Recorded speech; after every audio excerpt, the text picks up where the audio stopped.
그냥 해야 되니까 했던 게 되게 커요. 그래서 제가 막 그거를 해낸 게 나 정말 대단하네 라고 생각은 하진 않는데, 주변에서 너는 너한테 너무 좀 관대해야 될 필요가 있다라고 하더라고요. 그래서 생각을 해보니 이제 제가 이렇게 말씀드렸던 뭔가 극복했던 이런 손 쓸 수 있게 된 거, 그리고 뭐 틱장에 약간 그거는 뭐 약의 도움이 있었지만, 그리고 뭐 불면증, 우울증도 혼자서 고쳤고요. 누군가는 그거를 견뎌내지 못하고 포기할 수도 있겠죠.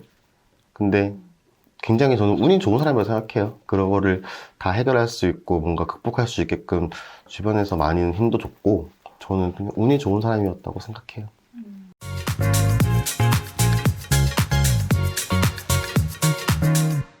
안녕하세요. 저는 10년차 프리랜서 헤어 메이크업 아티스트 아토라고 합니다. 반갑습니다. 제가 그 고등학교 때 원래 연예기획사에 이제 배우 지망생으로 트레이닝을 받고 있었어요. 그때 부모님께서 좀 반대가 너무 심하셔가지고 우연히 집 앞에 있는 미용학원에 가게 됐어요. 그래서 미용학원에서 그 헤어 자격증을 따고, 그리고 이제 미용실에서 아르바이트를 하면서 고등학교 졸업 때까지 지냈는데, 그때 재능을 발견한 거죠.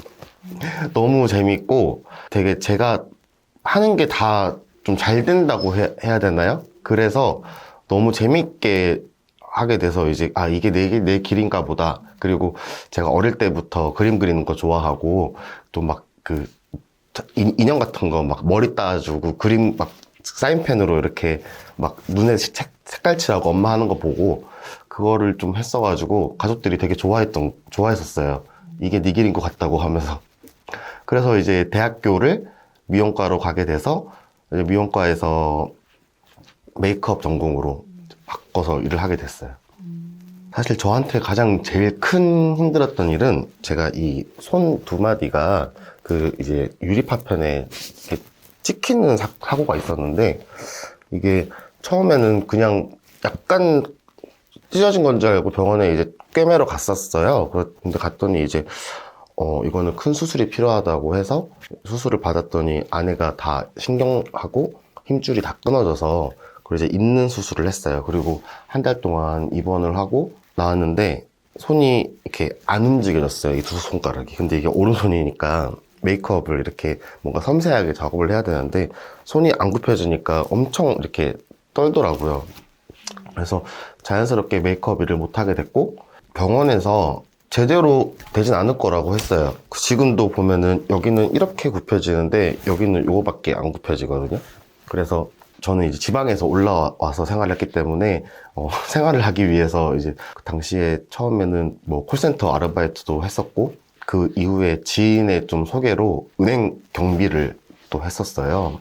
은행으로 갔을 때가 약간 저한테는 굉장히 좀 큰 그 사건이었던 게 뭐냐면, 메이크업 아티스트로 일을 할 때는 이런 이제 셔츠를 입고 메이크업을 하고 사람들한테 이렇게 뭔가 화려하고 예쁘게 일을 한다고 생각을 했는데, 은행 경비를 할 때 그 유니폼을 입고 허리춤에 이렇게 총 차고 이렇게 그 은행 앞에 서 있는 제 자신이 많이 슬펐어요. 내가 하고 싶은 일을 하지 못하고 이렇게 그냥 가만히 멀뚱히 있었을 때였어요, 그때가.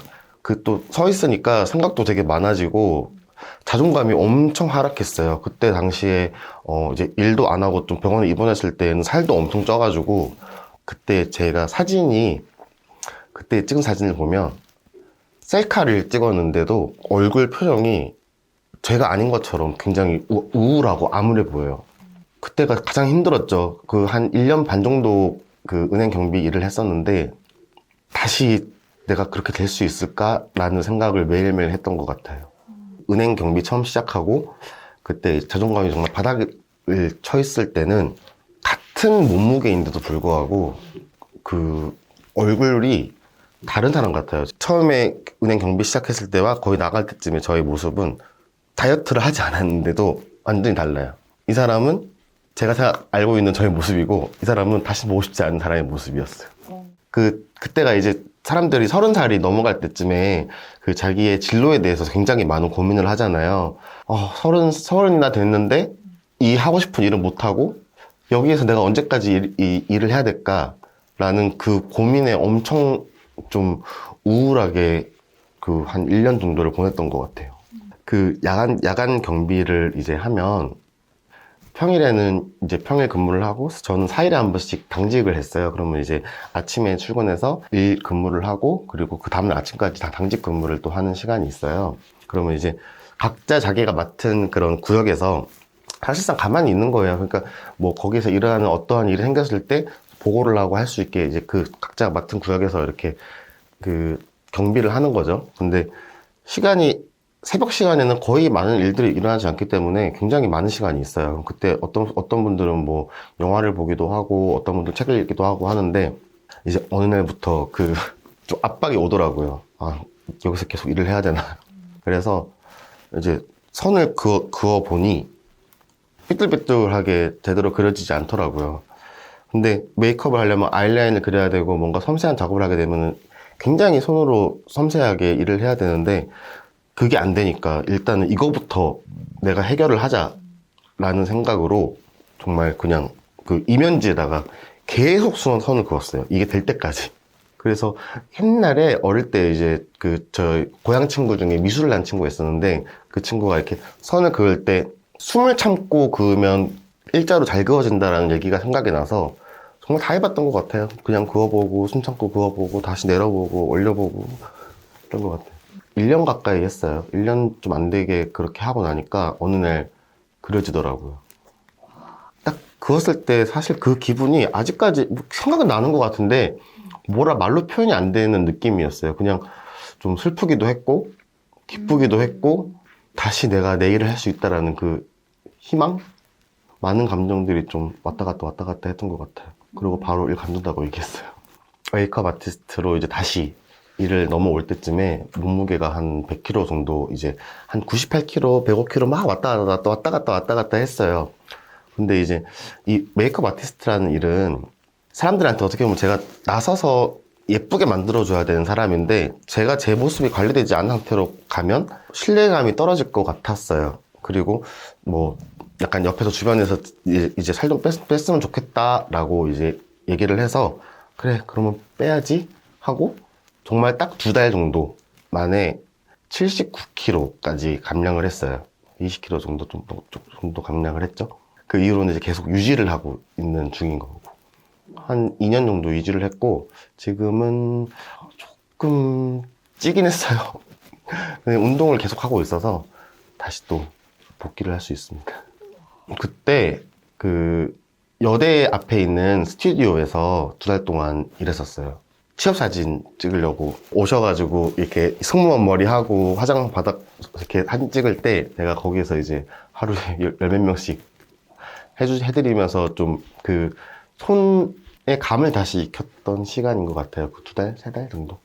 처음에는 이 일을 하고 싶은데 어떻게 가야 되는지를 모르겠더라고요. 처음에는 그래서 아 그러면 브랜드 아티스트로 그 일을 한번 다시 해야겠다라고 생각을 하고 이력서를 다 넣었어요. 각 브랜드마다. 근데 그때 당시에 32살인가 그랬는데 제가 그 브랜드 아티스트로 엄청나게 길게 일했던 게 아니고 그러니까 브랜드에서 봤을 때는 나이는 많은데 경력도 많지 않고 그러면은 막내로 일할 수도 없고 그러니까 이제 어디서든 사실 들어갈 수 없는 위치였던 것 같아요. 그래서 한 군데에서도 연락이 안 왔어요. 아, 이거를 정말 어떻게 해야 되나라고 막막해하고 있던 찰나에 프리랜서로 다시 한번 해보자라고 이제 주변에 권유도 있었고 생각이 들어서 그때 이제 포트폴리오 만들고 사이트에다가 저의 상품도 올려서 시작을 했죠. 그때 처음에는 금액 굉장히 낮은 금액으로 일을 했어요. 제가 정말 기억에 남는 게 그 뮤직비디오 촬영을 하러 파주 헤이리에 갔는데 한 새벽 5시쯤 이제 그 스튜디오로 이동을 해서 다음날 새벽에 일이 끝났어요. 근데 이제 그때는 그렇게 다 했어요. 뭐든. 왜냐면 사람들한테 저를 보여주려면 그 결과가 있어야 되는데 너무 오랜 시간 동안 공백기를 가지고 있었기 때문에 내가 지금 보여줄 수 있는 거는 돈을 떠나서 그냥 무조건 가서 다 하고 그 나의 작품 만들어야겠다라는 생각으로 다 갔어요. 제가 이제 딱 2020년도에 그 일을 시작을 하고 2월 달에 코로나가 발병이 됐어요. 처음에는 조금씩 퍼져가다가 4월, 5월 달 그때쯤에 갑자기 이제 다 대유행 한국에서 하면서 일이 뚝 끊겼어요.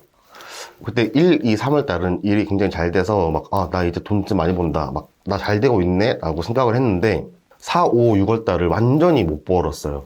정말 뭐, 한 달에 100만 원도 못 버는 달도 있었고, 아, 그래서 나 진짜 어떡하지? 막, 정말 원망도 되게 많이 해보고, 제가 불면증이 이제 굉장히 심하게 와서 밤마다 진짜 맨날 잠 못 자서 약간 울고 막 이랬었거든요. 근데 어느 날 생각을 해보니까 약간 억울하더라고요. 제가 지금 잠 못 자고 이렇게 슬퍼하고 막 이렇게 괴로워하는 시간에 갑자기 세상에 나한테 네가 힘들으니까 내가 잘 되게 해줄게 라고 하진 않을 거잖아요. 뭐 내가 코로나 없어질게 하는 것도 아닐 거고. 그럼 나는 이렇게 못 자고 있을 시간에 세상은 그대로 돌아가고 있을 테니 너무 억울하더라고요. 그게 차라리 그럼 나는 이 시간에 뭐 공부를 하던 다음 메이크업을 하게 될 때 그 준비를 하건 해야겠다 하고 사진도 보고 영상도 보고 뭐 그림도 그리고 혼자서 그러니까 정말 다음날부터 잠이 잘 오더라고요. 저는 마음가짐이 달라지니까 그 약을 먹어도 잘 못 자는 불면증이 되게 하루아침에 씻은 듯이 나은 사건이었거든요, 저한테는. 그 시간에 진짜 열심히 했어요. 그러다 보니까 6월달, 7월달쯤 다시 일들이 이제 좀 들어오기 시작했죠.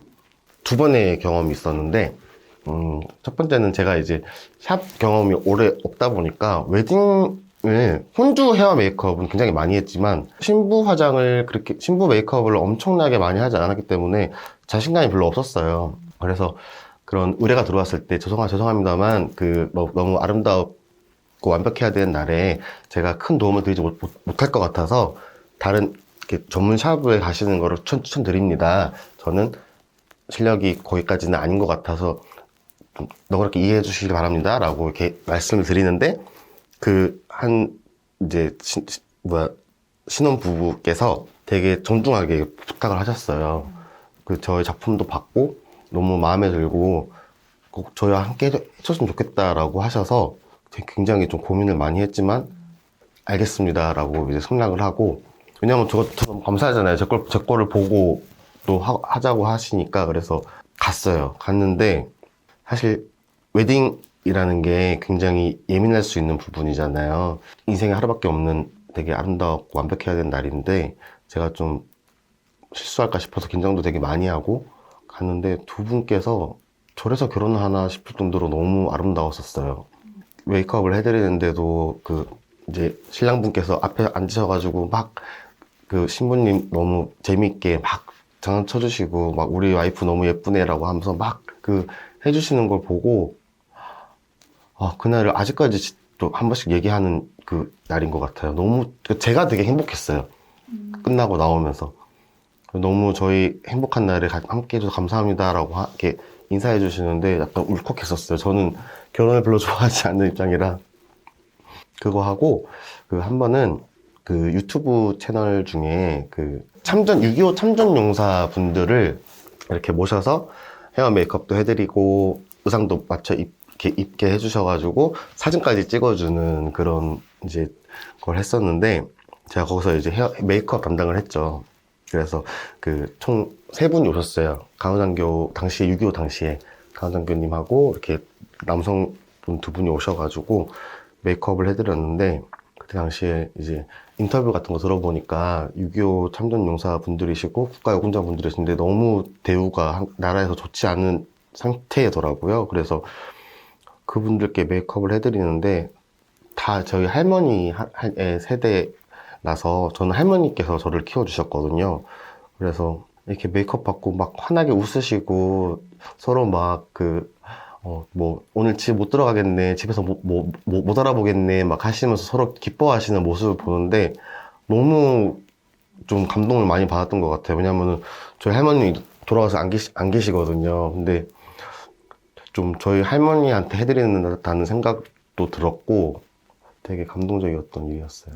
제가 크몽이나 이렇게 뭔가 저를 평가를 해주는 저희 리뷰나 이런 데를 보면 저의 굉장히 많은 장점 중에 분위기를 너무 좋게 해주시고 모델을 편안하게 해주시고 뭐 일찍 오셔서 너무 재밌게 분위기를 만들어 주신다라고 표현이 돼 있는데 그 딱 굉장히 힘들었던 약간 정말 저 약간 인생에서 되게 슬펐던 시절이 있었어요. 작년에.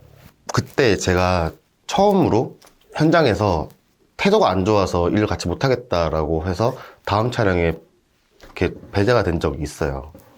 그게 저는 겪었을 때 굉장히 충격적이었거든요. 내가 아무리 망가져도 일에 대해서는 영향을 주면 안 되는데 여태까지 살아가면서 들어보지 못한 그 평가를 들은 게 굉장히 충격적이었거든요. 이거는 그쵸, 저한테 있어서 아마 앞으로도 제 일에 대해서 굉장히 큰 영향을 아마 줄 거예요. 다시는 그러지 말아야겠다라는, 내가 어딘가에서 뭔가 힘든 일을 겪고 뭐 어딘가에서 무슨 나쁜 일이 있어도 그 현장에 와 있는 사람들은 그런 사람들이 아니잖아요. 거기서만큼은 기복 없이 잘 해내고 내 혼자 시간에 슬퍼할지언정 이제 그거를 좀 트레이닝을 또 해야 되는 것 같아요. 제 직업에 중요한 건 저는 굉장히 운 좋게 저의 일을 굉장히 사랑하는 편이에요. 근데 아무래도 대한민국 사람들은 그 좀 성적에 맞게 대학을 진학을 하고 그러다 보니 뭔가 뭐 원치 않는 과에 가서 원치 않는 직업을 가지게 되고 되게 재미없게 살아가는 친구들도 많다고 생각을 하고 알고 있어요. 근데 저는 제 일을 굉장히 사랑하는 편이고, 그리고 사실 저의 헤어 메이크업 이런 뷰티 쪽의 일은 사랑하지 않으면 절대 못 하거든요.